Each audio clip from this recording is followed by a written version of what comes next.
Discuss this, we're joined by political analyst, that's Deji Ajare. He is the Executive Director, Sterling Center for Law. Deji, you're welcome. Thank you very much for joining us this afternoon, or rather this evening. My apologies. Thank you so much for having me. Great. Now, Deji, given that the Nigerian Bar Association has labeled the removal of Governor Siminalayi Fubara and other elected officials as unconstitutional, how do you assess the constitutional legitimacy of the state of emergency declared in Rivers State? I must state that I align myself with the position of the Nigerian Bar Association. The declaration of a state of emergency in Rivers and the subsequent suspension of duly elected public officials, the governor, the deputy, and the entire State House of Assembly, it is not only unconstitutional, but I think it is a direct assault on the principles, on the core principles of democracy and the rule of law. And it should concern everybody who is interested in the democratic development of our nation. Now, why do I say this is unconstitutional first?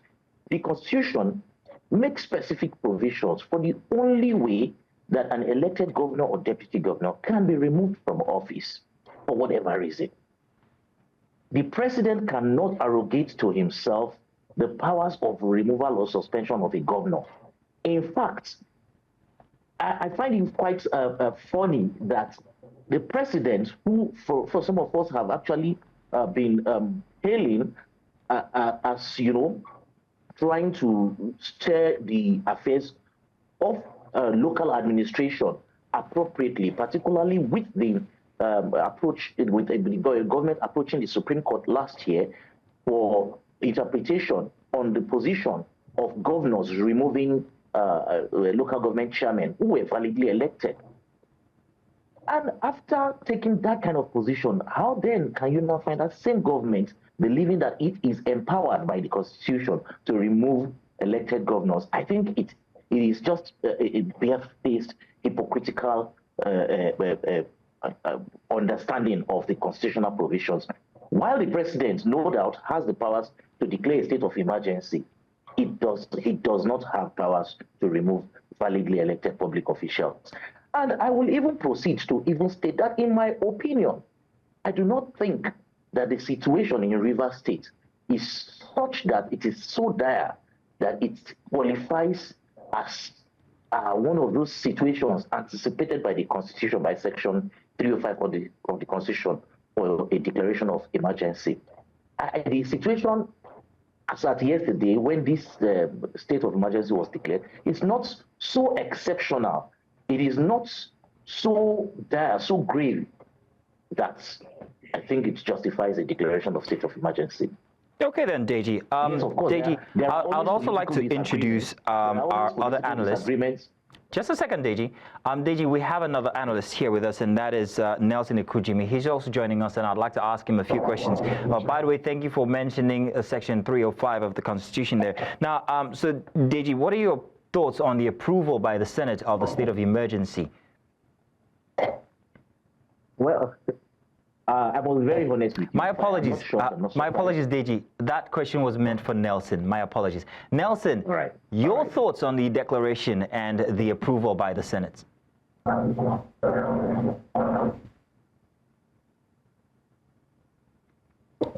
Nelson, please go ahead.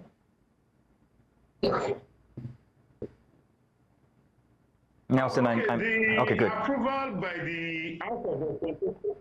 Hello, can you hear me? Yes, we can. Go ahead now. Can you hear me? Yes, we can.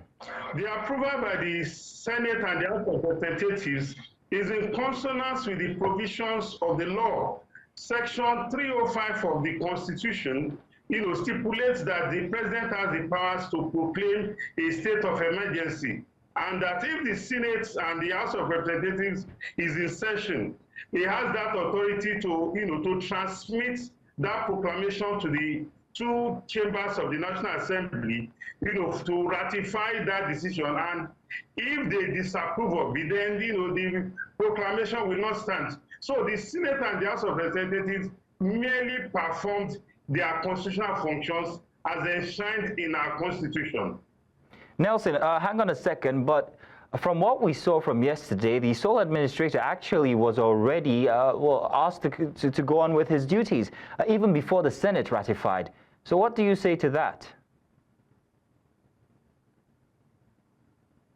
The powers to proclaim and to appoint the sole administrator is vested in Mr. President, and the ratification from the National Assembly is just to, to give a legal backing to whatever Mr. President has done in the exercise of his presidential function. So if the National Assembly, in their wisdom, because when the President, transmits the proclamation to the National Assembly, he is duty bound to go and explain to them the reason why, they should ratify that decision.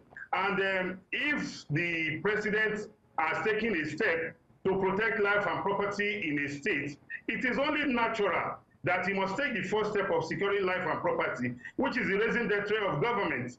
And the National Assembly will now complement whatever he has done. And again, I want to quickly respond to the other person or the other guest. He said the situation in Rivers State was not dire enough to warrant a proclamation of a state of emergency. I beg to disagree.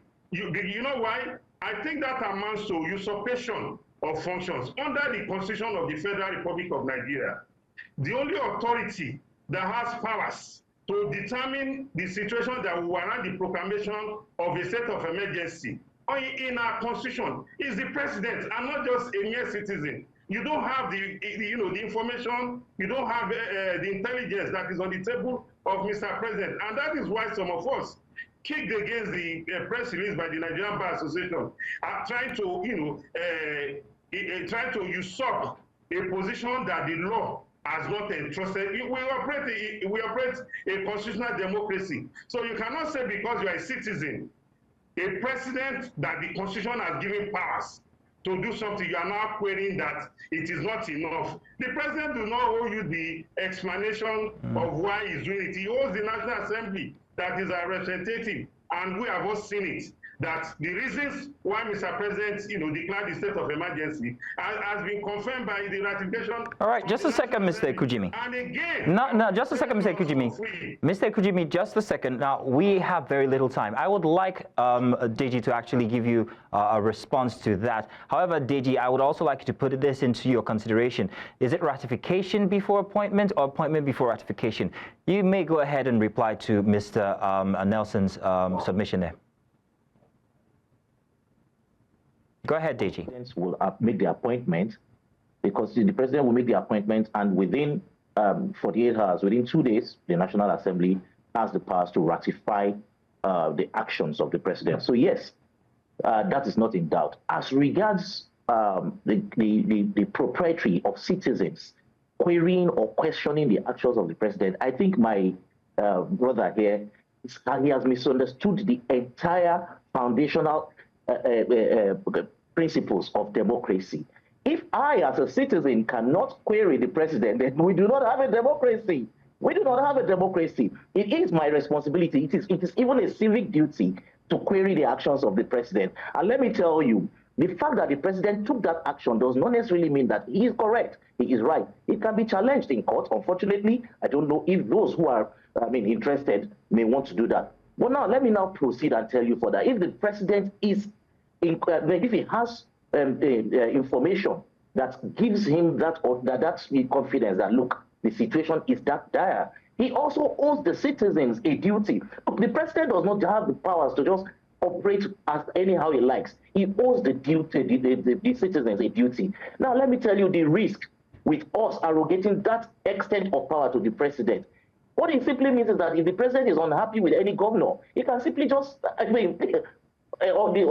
just in the past 15 years in Nigeria, we have witnessed so much activities in the northwest, in the northeast, so much violence.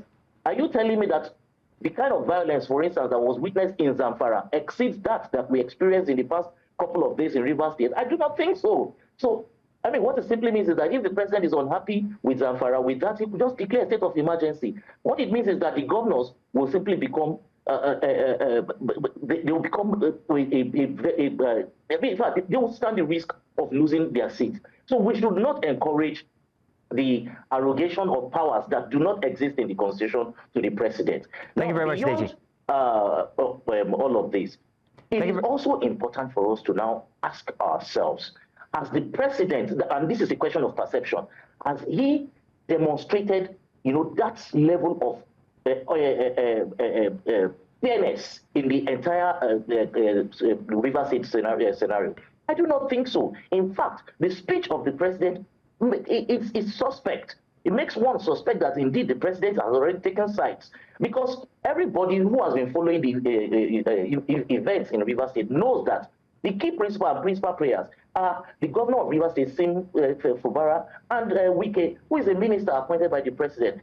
In the president's speech, he put all of the blame for these problems on Sim, while not mentioning his minister, Wike. I think that already is indicating that, look, he has taken a position, he has taken sides in that dispute. And if I were to speak on that, I would be very uncomfortable that indeed this man can bring about a fair and unbiased solution to the problem. All right then, Deji. Deji, now let me come to Mr. Nelson here. Nelson, one has to wonder whether the legislature has exhausted all responsibility when it comes to their dealings with the governor. And also, regarding that, and perhaps maybe the case of an impending impeachment that might have happened, do you think that the president actually saved the governor from an impeachment with this move of a declaration of a state of emergency? Mr. Ekujimi, please.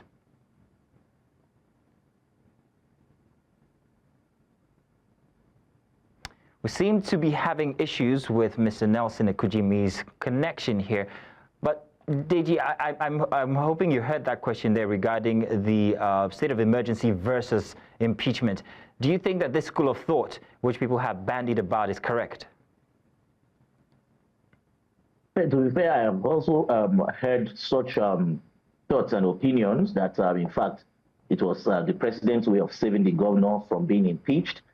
If that is so, while Mr. Fubara may be thankful that he has been saved, but I still think that it is important for us.